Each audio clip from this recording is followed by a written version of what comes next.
बिस्मिल्लाहिर्रहमानिर्रहीम। अस्सलाम वालेकुम। कैसे हैं आप सब? जहाँ रहें खुश रहें, आबाद रहें। आज मैं आपके साथ थोड़े से डिफरेंट फ्लेवर के कबाब की रेसिपी शेयर करूंगी। चपली कबाब, सीख कबाब, शामी कबाब, ये तो ऑलमोस्ट हर घर में बनते ही हैं। तो उन्हीं कबाब्स को हम थोड़ा सा डिफरेंट फ्लेवर देंगे और न्यू स्टाइल में बनाएंगे। आज मैं आपके साथ बीफ पेरी पेरी कबाब की रेसिपी शेयर करूंगी, जो कि बहुत ही डिफरेंट टेस्ट था और बहुत ही मज़ेदार थे। आप भी इन कबाब्स की रेसिपी को ट्राई कीजिएगा, आपको भी ये पसंद आएंगे। हाफ़ केजी बीफ का कीमा लिया है, एक प्याज और 3 हरी मिर्चों को मैंने चॉपर में चॉप करके उसका पानी निचोड़ लिया है। 1 टेबलस्पून जिंजर गार्लिक का पेस्ट ऐड करेंगे इसमें। 1 teaspoon chilli garlic sauce, 1 tablespoon mayo, half lemon का जूस ऐड करेंगे। 2 से 3 चम्मच पुदीने का पत्ते और 2 से 3 चम्मच हरा धनिया, इनको भी मैंने चॉप कर लिया। 1 टेबलस्पून भर के कुटा भुना धनिया, 1 टीस्पून गरम मसाला, 1 टेबलस्पून कुटी लाल मिर्च, 1 टीस्पून भुना कुटा ज़ीरा, भून के डालिएगा, बहुत ही अच्छा टेस्ट आता है।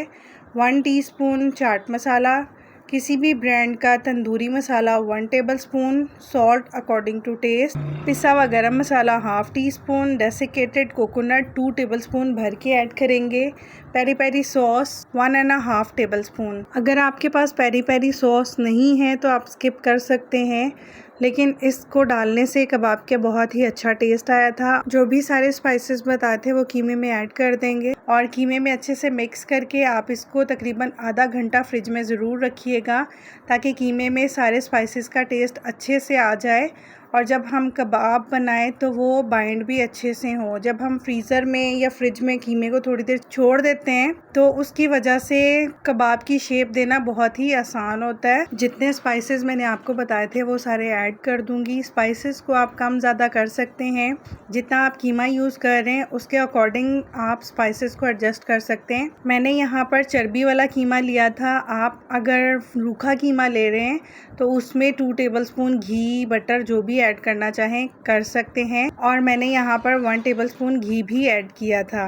अब इन सबको अच्छे से मिक्स कर लेंगे और कीमे को फ्रिज में मैंने आधा घंटा छोड़ दिया था। अब आधे घंटे के बाद मैं कबाब की शेप दूंगी, रेगुलर जैसे हम चपली कबाब वगैरह की शेप देते हैं इसी तरह से छोटे छोटे कबाब मैं बनाऊंगी। आपकी मर्ज़ी है, आप बड़े साइज़ के कबाब बनाना चाहें तो बड़े साइज़ के भी बना सकते हैं। मैं यहाँ पर छोटे छोटे कबाब ही बनाऊंगी। मैंने इस तरह से कबाब्स की शेप दी है, ये आप पे डिपेंड करता है। आप कबाब्स की शेप चेंज करना चाहें तो चेंज भी कर सकते हैं। जिस भी शेप के बनाना चाहें आप इजीली बना सकते हैं और बना के फ्रीज़ भी कर सकते हैं। आप इनको बर्गर पैटीज़ के तौर पे भी यूज़ कर सकते हैं, बच्चों को बर्गर्स बना के दे सकते हैं। थोड़ा डिफरेंट हो जाएगा शेप भी, और बच्चों को तो वैसे ही अट्रैक्ट करते हैं बर्गर्स। जो बच्चे शौक से गोश्त वगैरह नहीं खाते हैं, आप बर्गर की फॉर्म में उनको बना के दे सकते हैं। ग्रिल पैन को गरम कर लूँगी, थोड़ा सा ऑयल डालेंगे 2 से 3 टेबलस्पून और इनको शैलो फ्राई करूँगी मैं। कीमा बहुत अच्छे से चॉप हुआ हुआ था, इसलिए हम 2 से 3 मिनट कबाब को एक साइड से कुक करेंगे और 2 से 3 मिनट ही दूसरी साइड से कुक करेंगे। ओवर कुक नहीं करेंगे, वरना हमारे कबाब ड्राई होंगे, जूसी नहीं बनेंगे, सॉफ्ट नहीं बनेंगे अंदर से। कुछ लोग जब कुक करते हैं कबाब वगैरह तो वो ओवर कुक कर देते हैं, जिनकी वजह से उनके कबाब बहुत ही ड्राई बनते हैं।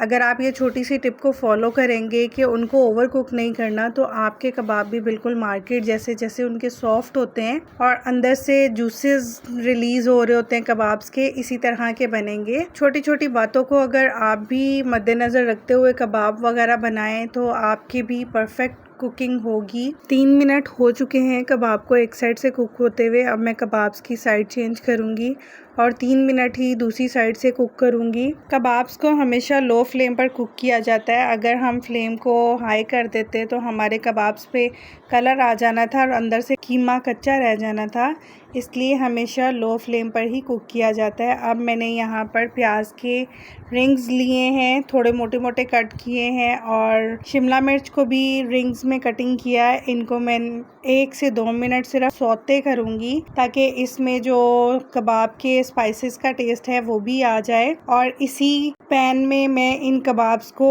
सर्व करूँगी। आप अपनी मर्ज़ी की कोई भी वेजिटेबल्स ऐड कर सकते हैं, ब्रोकली, कॉर्न्स, जो भी आप ऐड करना चाहें आपकी मर्ज़ी है। मैं यहाँ पर सिर्फ़ अनियन और कैप्सिकम यूज़ कर रही हूँ। अनियन पे मैंने थोड़ा सा ऑयल ड्रिज़ल किया था। आप जब कबाब कुक कर लें तो इस स्टेज पे कोयलों का धुआं भी दे सकते हैं। कबाब्स को बहुत ही डिफरेंट टेस्ट दे देगा, बारबेक्यू का इफ़ेक्ट भी देगा। ये देखिए थोड़ी सी साइड मैंने कुक होने दी है प्याज की और साइड चेंज कर ली है। अब मैं इन पे कबाब को डाल के तो सर्व करूँगी रायते के साथ। सर्व करते हुए भी मैंने लेमन का जूस डाला था। अगर आपको रेसिपी पसंद आई हो तो लाइक कीजिएगा, कमेंट सेक्शन में अपना फीडबैक ज़रूर दीजिएगा और अगर आप न्यू हैं तो आपसे रिक्वेस्ट है मेरे चैनल को सब्सक्राइब करें। नोटिफिकेशन के लिए बेल आइकन ज़रूर प्रेस कर लीजिएगा ताकि हर रेसिपी की नोटिफिकेशन आपको मिल सके।